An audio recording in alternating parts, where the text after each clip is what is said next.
नमस्ते, आप देख रहे हैं एमडी न्यूज। एमडी न्यूज के मेरे दर्शन बुलेटिन में आप सभी का स्वागत है। आज के बुलेटिन के साथ मैं हूं निशा। खबरों को स्टार्ट करने से पहले थोड़ी सी दिन भर की खबरों की जानकारी आपको देती चलूं। आज 26 नवंबर है और 26 नवंबर को हमने संविधान को अपनाया था। जी हां, 26 जनवरी 1950 को संविधान लिखा गया था। डॉक्टर भीमराव अंबेडकर द्वारा संविधान लिखा गया था और भारत का संविधान सबसे बड़ा संविधान है। आज उसी को लेकर के संविधान दिवस के उपलक्ष्य में जगह जगह पर कार्यक्रमों का आयोजन किया गया। मैं आगे आपको खबरों में दिखाऊंगी।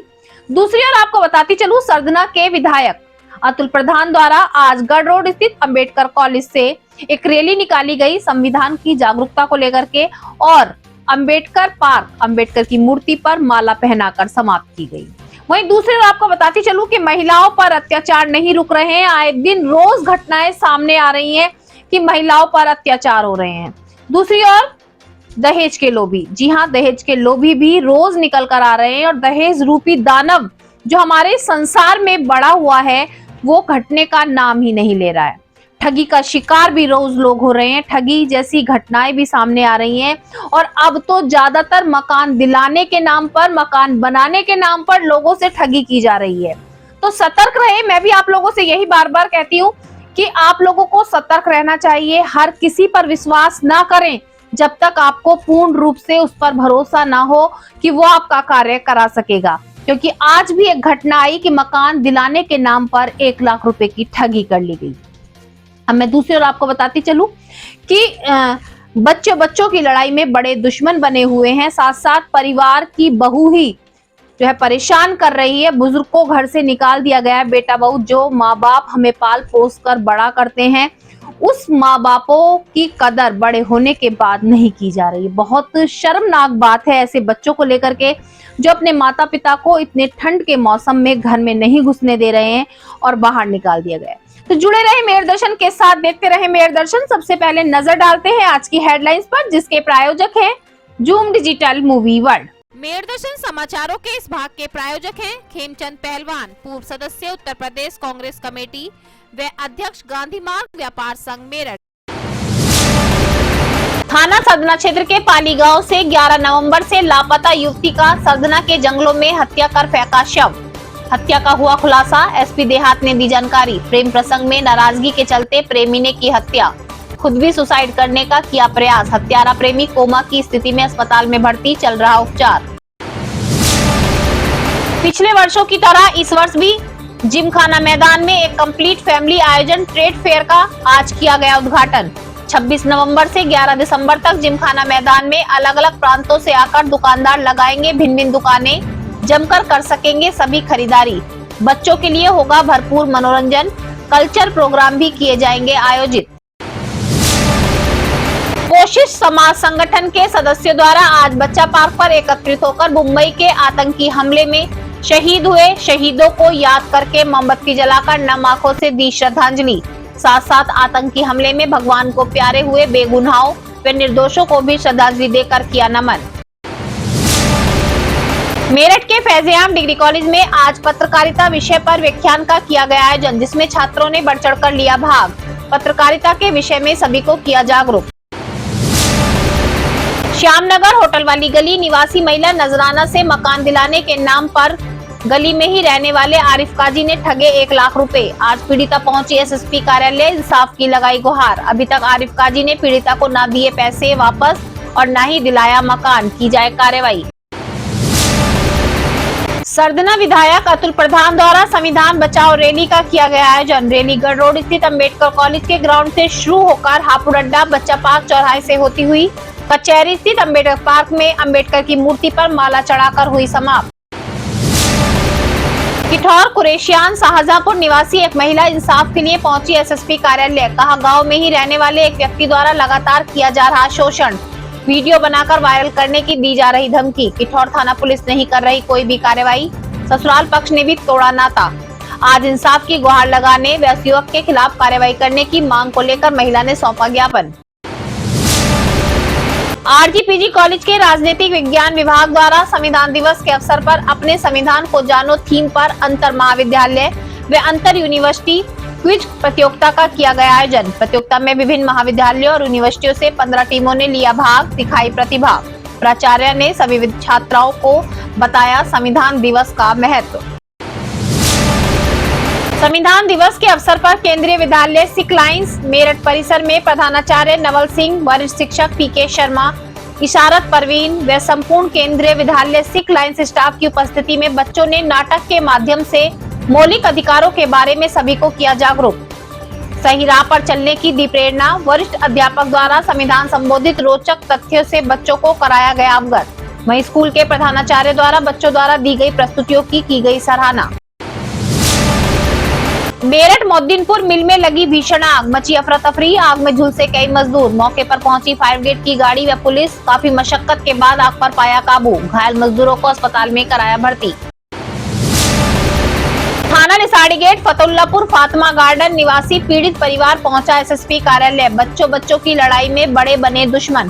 पड़ोस में ही रहने वाली महिला व उसके बच्चों द्वारा लगातार किया जा रहा परेशान। झूठे मुकदमे में फंसाने की महिला दे रही धमकी। थाना रोहट्टा क्षेत्र ग्राम भदौरा निवासी एक पीड़ित व्यक्ति पहुंचा एसएसपी कार्यालय। कहा ग्राम प्रधान के दबंग बेटे सुशील फौजी द्वारा पिछले 1 साल से किया जा रहा परेशान। वोट न देने की रंजिश को लेकर आज की जा रही मारपीट। पीड़ित 1 साल से एसएसपी कार्यालय के भी काट रहा चक्कर, नहीं मिल रहा इंसाफ। Critical care society Meerut branch के तत्वाधान में एक बेसिक लाइफ सपोर्ट वर्कशॉप का किया गया आयोजन। वर्कशॉप में course coordinator doctor Manish Agarwal द्वारा अचानक हृदय गति रुक जाने पर उसे पहचानने व उसका उपचार शुरू करने के विषय में प्रैक्टिकल व थ्योरी के माध्यम से दी जानकारी। वर्कशॉप में 52 जिम ट्रेनर ने भी लिया भाग।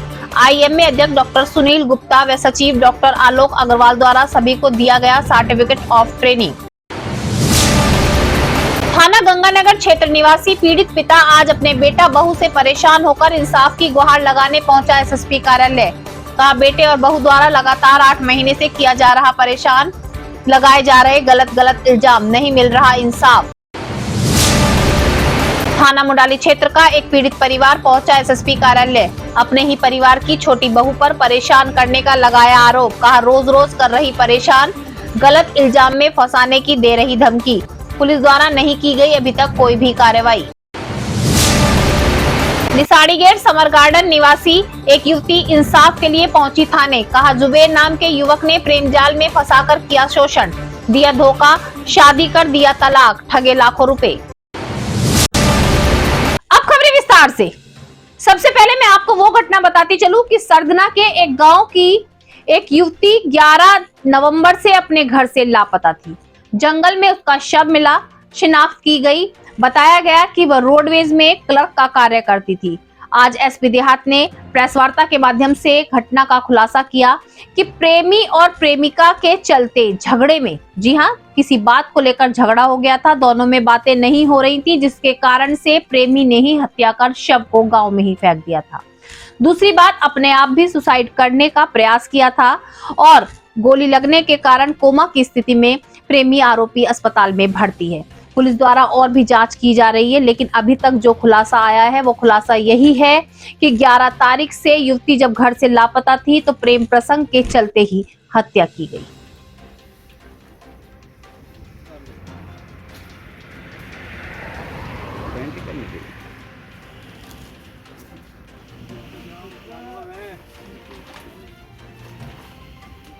थाना क्षेत्र सरधना के पाली गांव का ये प्रकरण है। इसमें कल एक महिला का शव बरामद हुआ है जंगल में। ये महिला जो थी वो 11 तारीख से अपने घर से जो गायब थी, पहले सुसंगत धाराओं में अभियोग पंजीकृत किया गया था। इस पूरे प्रकरण में इस महिला की जो दोस्ती थी वो एक हनी नामक लड़के से थी, जो कि दबथवा का रहने वाला था। इनकी आपस में बातचीत होती थी, लेकिन किसी कारण से इनकी आपस में बातचीत बंद हो गई, जिसके बाद हनी के द्वारा महिला की हत्या की गई। उसके बाद स्वयं का भी सुसाइड करने का प्रयास किया गया है। इसके जो व्यक्ति है, इसके गोली लगी है और अभी ये कोमा में हॉस्पिटल में उपचाराधीन है। शव का पीएम हो चुका है। अग्रिम वैधानिक कार्रवाई की जाएगी। प्रोफाइल क्या थी? देखिए, ये काम करती थी रोडवेज में ये क्लर्क के पद पर कार्यरत थी। 26 26 नवंबर वो दिन है जिसे हम नहीं भूल सकते। मुंबई में आतंकी हमला हुआ था, जी हां, और हमारे बहुत से जवान शहीद हो गए थे। आज 26/11 को उन्हीं जवानों को नमन करने के लिए कोशिश समाज संगठन द्वारा बच्चा पार्क पे एकत्रित होकर नम आंखों से मोमबत्ती जलाकर सभी उन जवानों को श्रद्धांजलि दी गई, नमन किया गया। साथ साथ उस आतंकी हमले में जो और बेगुनाह निर्दोष शहीद हो गए थे, भगवान को प्यारे हो गए थे, उनको भी नम आंखों से श्रद्धांजलि दी गई। जी हाँ, बहुत काला दिन था कह सकते हैं 26/11, जब आतंकवादियों ने हमला कर दिया था मुंबई में और अचानक से पता नहीं था और हमारे बहुत से जवान शहीद हो गए थे, जिनको हम आज भी नम आंखों से याद करते हैं और उनको हमेशा नमन करते रहेंगे।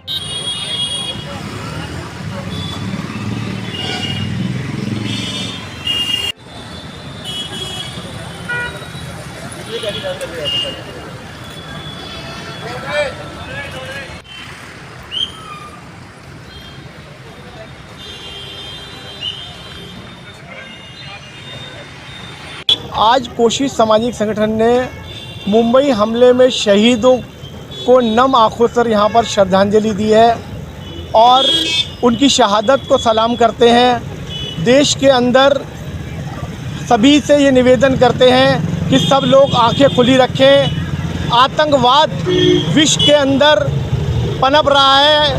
हम सब लोगों को आतंकवाद के खिलाफ एकजुट होना होगा, तभी विश्व से आतंकवाद का खात्मा होगा।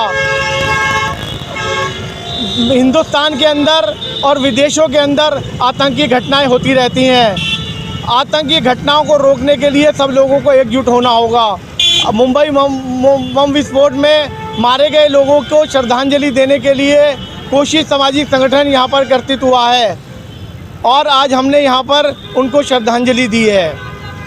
आज संविधान दिवस भी है। जैसा कि मैंने अभी आपको बताया, संविधान दिवस के विषय में जागरूकता को बढ़ाने के लिए स्कूल और कॉलेजों में काफी अच्छे कार्यक्रमों का आयोजन किया गया। मैं आपको बताती चलूं, RGPG कॉलेज में भी आज विद्यालय स्तर और जो कह सकते हैं कि यूनिवर्सिटी स्तर पर एक क्विज प्रतियोगिता का आयोजन किया गया, जिसमें 15 टीमों ने भाग लिया। जी हाँ, वहां विद्यालयों की और विद्यालयों की छात्राओं द्वारा टीमें बनाई गई और 15 टीमों ने आज क्विज प्रतियोगिता में भाग लिया। प्रथम, द्वितीय, तृतीय आने वाली टीमों को पुरस्कृत भी किया गया। साथ साथ कॉलेज के प्राचार्य द्वारा सभी को बताया गया कि संविधान आखिर है क्या, संविधान का महत्व हमारे जीवन में क्या है, संविधान को हमने क्यों अपनाया और कब लिखा गया।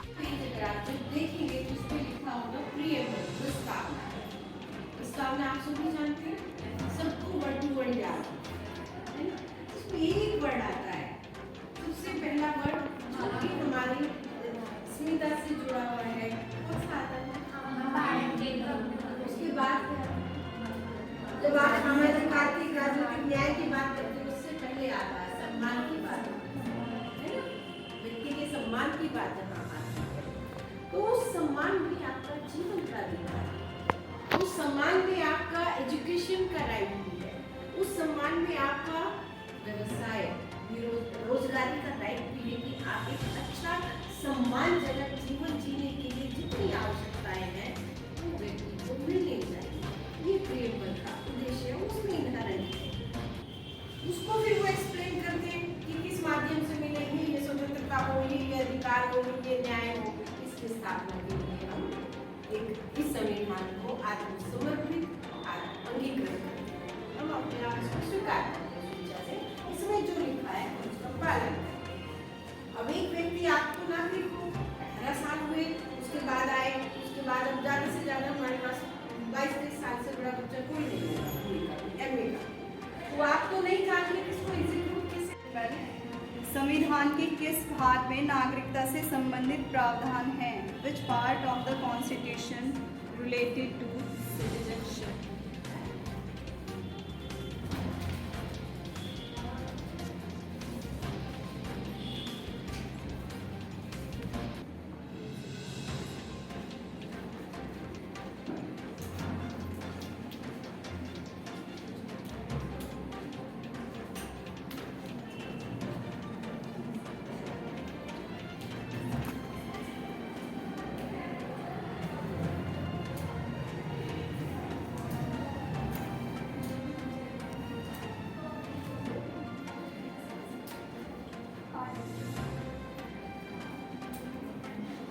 डॉक्टर भीमराव अंबेडकर द्वारा लिखा गया हमारा संविधान, जी हाँ, भारत का संविधान, जैसा कि मैंने अभी आपको बताया कि सबसे बड़ा संविधान है और 26 जनवरी 1950 में इसको लिखा गया था।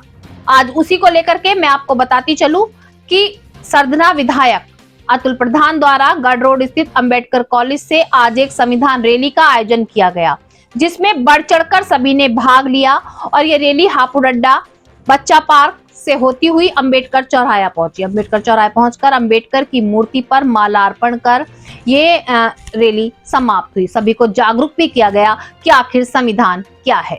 लोगों को इकट्ठा मिलकर चलना है। जिस पर बाइक हो वो यही खड़ी कर दे, किसी पे गाड़ी है तो खड़ी कर दे यहीं पर, और पैदल चलना पड़ेगा।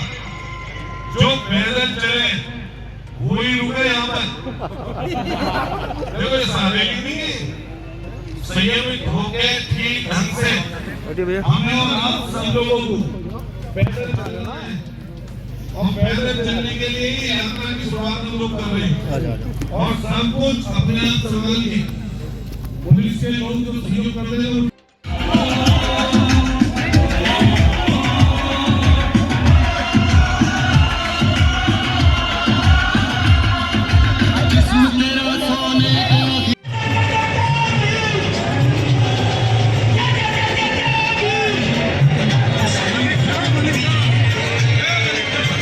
मलिक साहब, भैया आवाज मारे। मलिक साहब,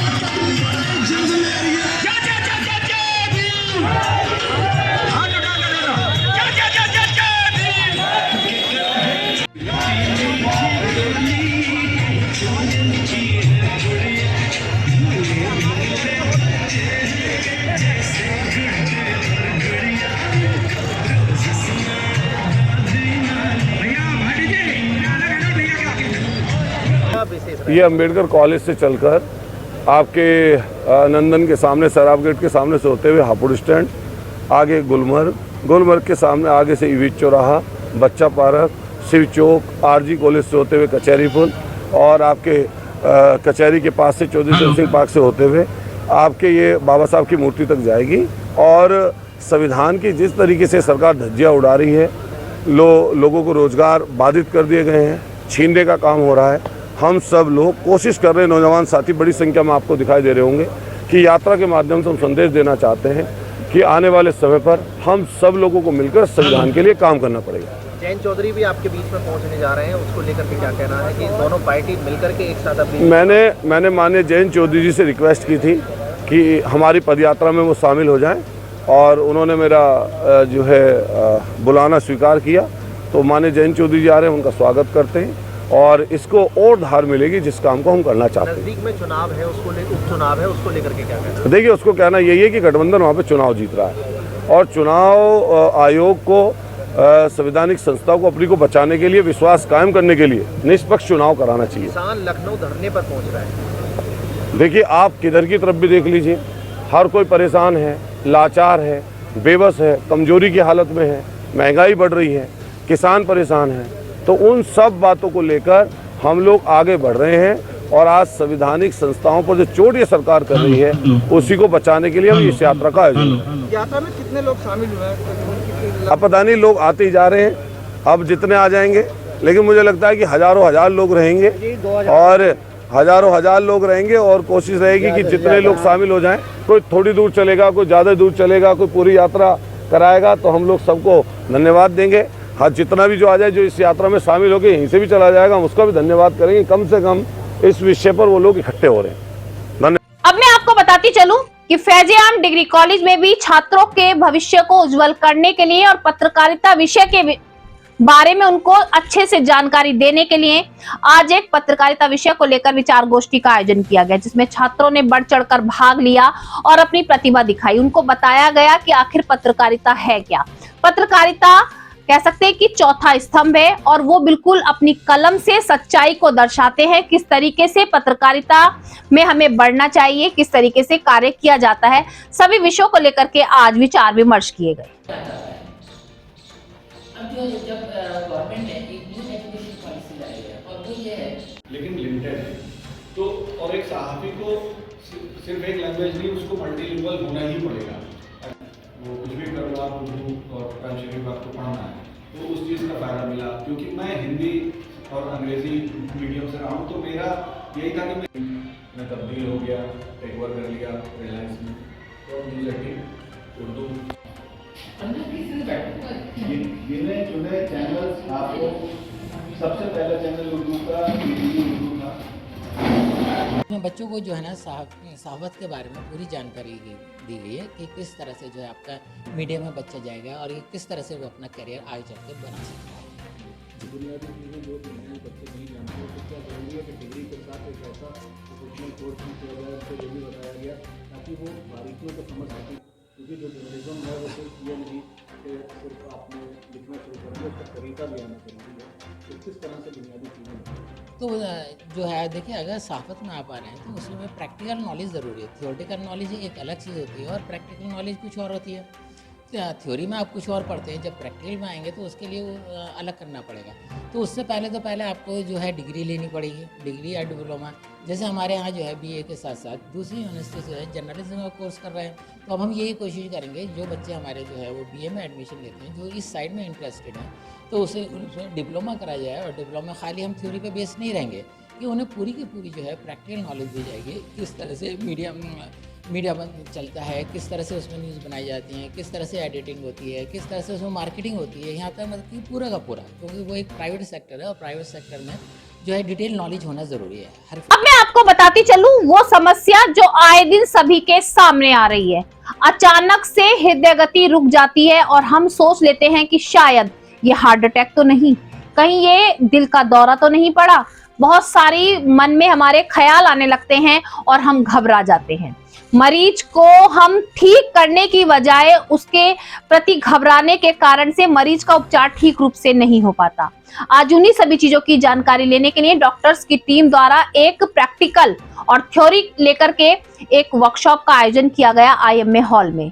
आईएमए हॉल में डॉक्टर्स उपस्थित थे और उन्होंने जानकारी दी कि हृदय गति रुकने से आप कैसे पहचान सकते हैं कि हार्ट अटैक हुआ है। इन चीजों का प्रैक्टिकल करके भी दिखाया गया, थ्योरी के माध्यम से भी समझाया गया, बताया गया कि अचानक से किसी की हृदय गति रुकती है तो हम किस तरीके से उपचार समय रहते कर सकते हैं। आज की जो वर्कशॉप में 52 जिम ट्रेनर ने भी भाग लिया और सभी चीजों को बहुत ही अच्छी तरीके से समझा, क्योंकि आप जानते हैं कि हृदय गति रुकने जैसी जो ये बीमारी है ये आए दिन नजर आ रही है। कोई भी ठीक ठाक व्यक्ति होता है, अचानक से उसकी हृदय गति रुक जाती है। पिछले दिनों आपने भी देखा होगा, कोरोना काल में बहुत सारी समस्या ऐसे ही आ रही थी कि डर के कारण हृदय गति रुकी और व्यक्ति की मौत हो रही थी, क्योंकि हम ठीक रूप से पहचान नहीं पा रहे थे।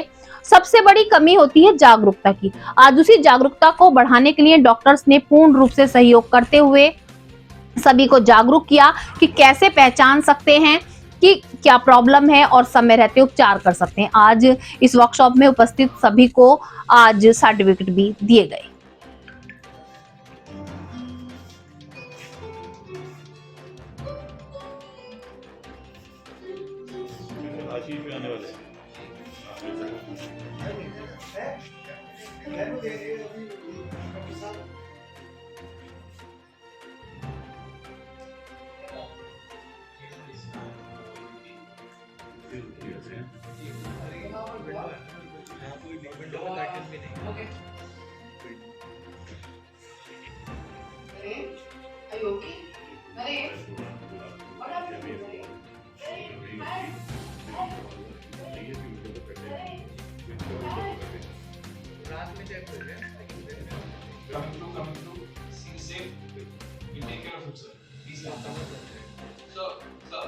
Are you okay?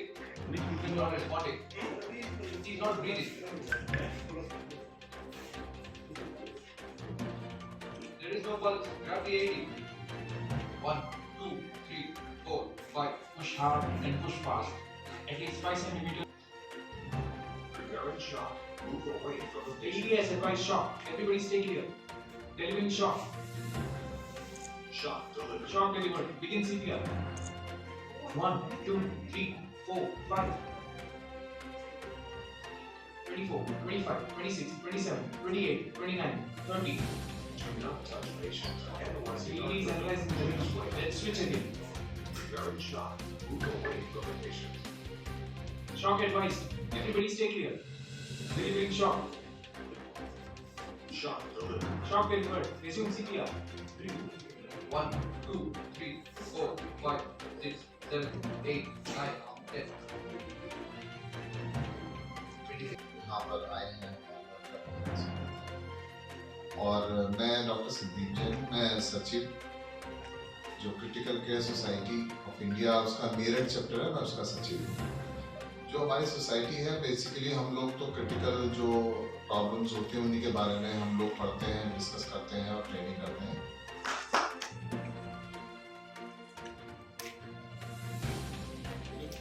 आसपास सोसाइटी में हमने अभी देखा को जिम में एक्सरसाइज करते हुए, ट्रेडमिल करते हुए सडन कार्डियक अरेस्ट हुआ और कितने लंबे समय तक वेंटिलेटर पर रहे। फैमिली और पूरी सोसाइटी होने में रही। अभी एक और सेलिब्रिटी भी इसी तरह से हुए, नाम नहीं लूंगा मैं उनका।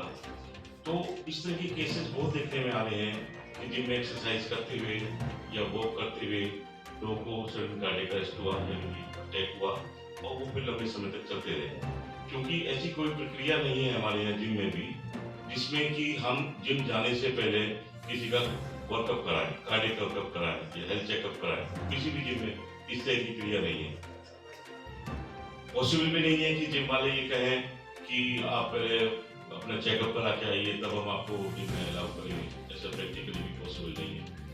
तो कम से कम हम जिम के जितने भी हमारे ट्रेनर्स हैं, क्योंकि अगर ये कोई हार्ट अटैक की इंसिडेंस जिम के अंदर होता है तो सबसे पहले अटेंडी कौन होगा? हमारे जो जिम के ट्रेनर्स हैं। एम्बुलेंस के लिए या किसी हॉस्पिटल के लिए तो वहां तक शिफ्टिंग में मेरे ख्याल 15-20 मिनट या आधा घंटा कम से कम इतना टाइम लग जाएगा। और आदमी के पास अगर 5 मिनट भी ऑक्सीजन ना जाए तो ब्रेन डेड हो जाता है।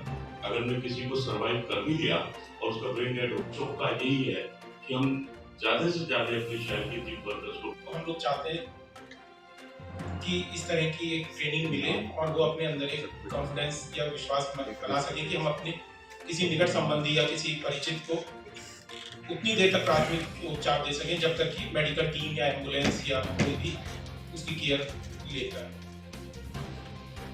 तो ज़्यादा ना बोलते हुए मैं इसका शुरुआत करता हूँ।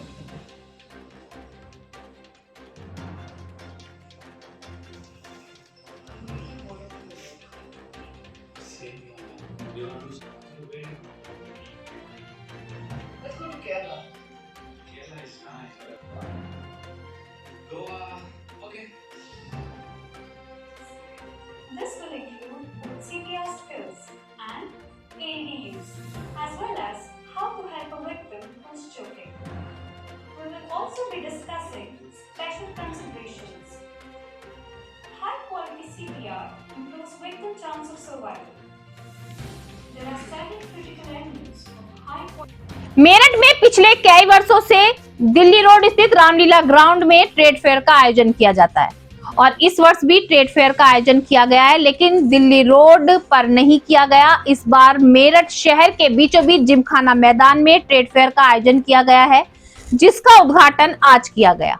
मैं आपको बताती चलूं, ट्रेड फेयर में विभिन्न प्रांतों से लोग पहुंच रहे हैं और दुकानें लगा रहे हैं, स्टॉल लगा रहे हैं। यहाँ पर बच्चों के मनोरंजन का भी पूरा ध्यान रखा गया है। वाटर पार्क लगाया गया है, झूले लगाए गए हैं। साथ साथ आपको ये भी बताती चलूं कि एक कल्चर एक्टिविटी के लिए स्टेज भी बनाई गई है, जहाँ पे प्रतिदिन बच्चों के द्वारा या स्कूलों के द्वारा एक्टिविटी की जाएगी।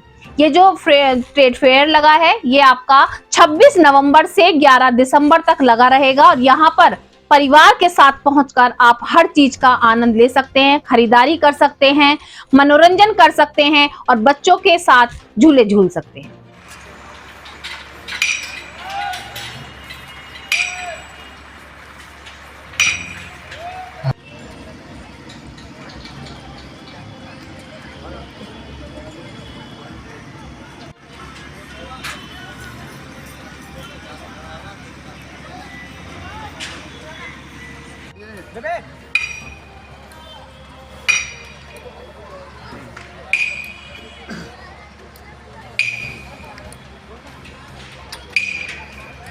दिन का मेला लगा है। ये 16 दिन का कार्यक्रम है 26 नवंबर को शुरू किया गया है और 11 दिसंबर तक चलने वाला है।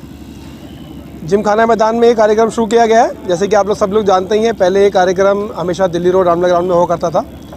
दिल्ली रोड डिस्टर्बेंस होने के कारण इस बार ये कार्यक्रम हमने यहाँ शिफ्ट किया है और मेरे ख्याल से वेन्यू अच्छा भी है, मतलब शहर के बीचों बीच वेन्यू है, मौसम बहुत अच्छा है।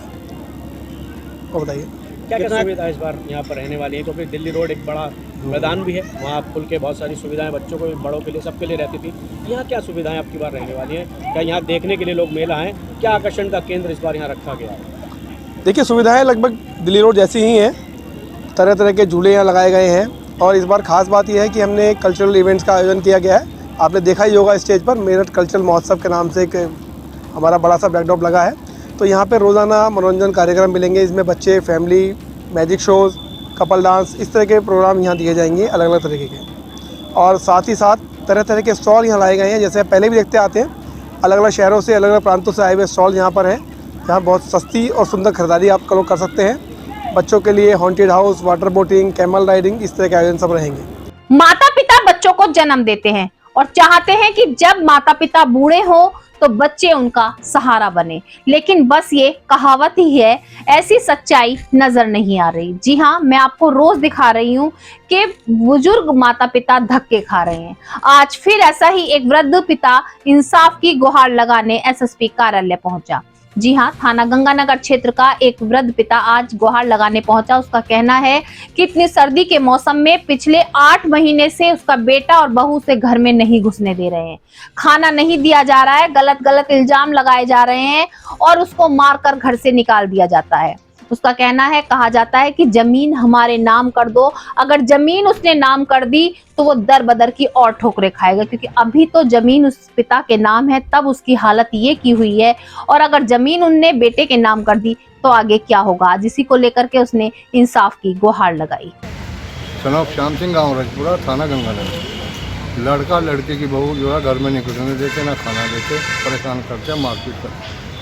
कितने दिन से चल रहा है बाबूजी? 8 महीने करीब हो। क्या कह रहे हैं वो कह रहे जमीन दे दो, हमें हमारा नाम कर दो, बेच के खा जाना। कौन से थाने का मामला है? गंगानगर। अब आप अधिकारी से मिलो, क्या कह रहे हैं वो कह रहे थाने जाओ सीधे, अभी देंगे ऊपर की सीधी पर। थाने में पहले सुनवाई हुई आपकी? पहले मैं गया था, कुछ नहीं हुई। तो आपने पहले उन्होंने केस करा दिया मेरे पे उल्टा। क्या केस हुआ? मारपीट, दान दहेज का, जिन्हें क्या क्या लिखवा रखे हैं। अब क्या वो सब इंक्वायरी होगी, वो तो उसमें कुछ नहीं होगा, सब गाँव ने बता दिया, फिर तो घर से बाहर रहे। ठीक है। ठगी के मामले दिन प्रतिदिन बढ़ते जा रहे हैं, रोज कोई ना कोई ठगी का शिकार हो रहा है। मैं आपको लगातार मेरठ दर्शन चैनल के माध्यम से दिखा रही हूँ कि हर रोज एक घटना सामने आ रही है। आज भी एक वृद्ध महिला ने इंसाफ की गुहार लगाई। श्यामनगर निवासी एक महिला का कहना है कि उसने पड़ोस में रहने वाले आरिफ काजी को 1 लाख रुपए मकान दिलाने के नाम के दिए हैं। काफी समय हो चुका है, ना तो उसे मकान दिलाया गया है, ना उसके पैसे वापस किए गए हैं। वो महिला पैसे वापस मांगती है तो उसे जान से मारने की धमकी दी जा रही है। आज महिला ने इंसाफ की गुहार लगाई, कहा कि या तो उसके पैसे वापस दिलाए जाएं या उसको मकान दिलाया जाए। मेरा नाम नजराना है। मैंने आरिफ काजी को 1 लाख रुपए अपने जेवर बेच के दिए हैं घर के लिए। कौन है आरिफ काजी? आरिफ काजी श्यामनगर में रहता है, 3 नंबर गली में, और हमारा घर 2 नंबर गली में है।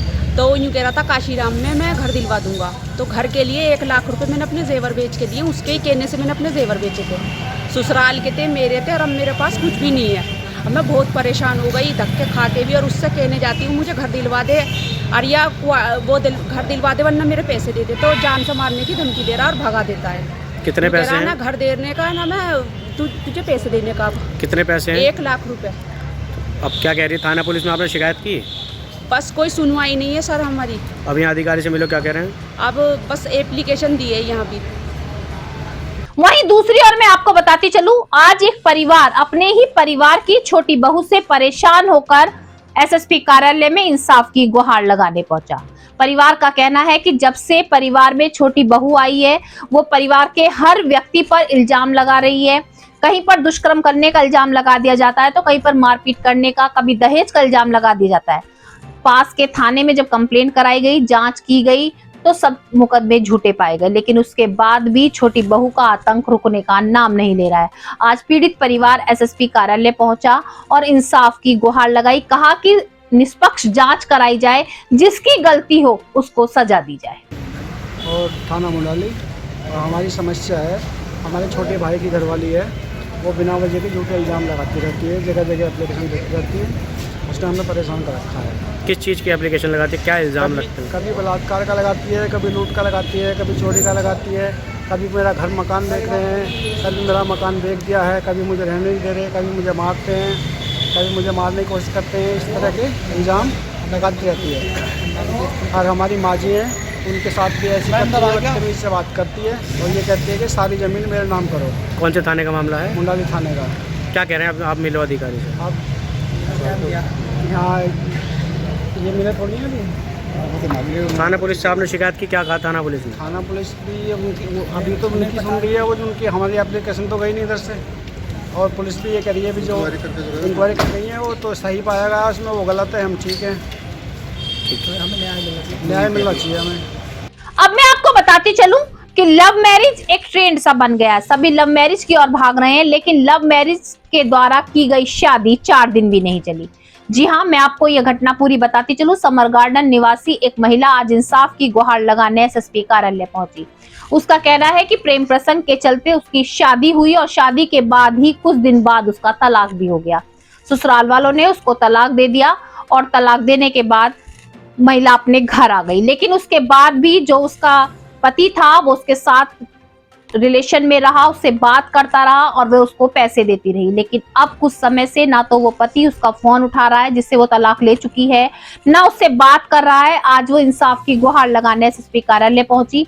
उसने कहा कि प्रेम जाल में फंसाकर उससे शादी भी की गई और शादी के बाद लाखों की ठगी भी की गई। ये मेरे साथ 3 साल से हो रहा था। लास्ट में आके 10 जून को ये ख़त्म हो चुका था, क्योंकि मुझसे बर्दाश्त नहीं हुआ था सब कुछ झेलते झेलते। मैंने कहा मैं बर्दाश्त नहीं करूँगी, मैं अपने घर वालों को सब कुछ बात बता दूँगी और तेरे घर वालों को भी बता दूँगी। उसके घर पे बताने गई तो उनके घर वालों ने मेरे साथ में मार पिटाई की।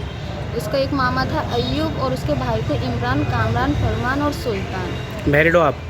मैरिड थी मैं, पर उसकी वजह से मेरा डिवोर्स हो चुका है। तलाक भी हो गया? जी जी। तो ये रेप की घटना को अंजाम दे रहे थे आपके साथ में लगातार 3 साल से? जी। कितने लोग थे? ये एक तो शाहरुख था और उसके बाद मैं घर गई ना तो इनके घर वालों ने मेरे साथ में मार पिटाई की। तो और किस किठौर थाने की पुलिस कुछ नहीं कर पा रही है। कैसे डरा धमका के आपके साथ ऐसा करते थे? डराते हैं, धमकाते हैं। बोलता है, ये लड़का बोलता है तेरी वीडियो वायरल कर दूंगा और तेरे फोटो वायरल कर दूंगा, तूने मुंह खोला तो, या तूने किसी को कुछ बताया तो। मोदीनपुर शुगर मिल में आज शॉर्ट सर्किट के कारण भीषण आग लग गई। आग काफी भयानक थी। फायर ब्रिगेड की गाड़ी, पुलिस मौके पर पहुंची। काफी मशक्कत के बाद आग पर काबू पाया गया, लेकिन कार्य कर रहे मजदूर काफी बुरी तरीके से झुलस गए, जिनको अस्पताल में भर्ती कराया गया। उनका उपचार चल रहा है और पुलिस द्वारा जांच भी की जा रही है।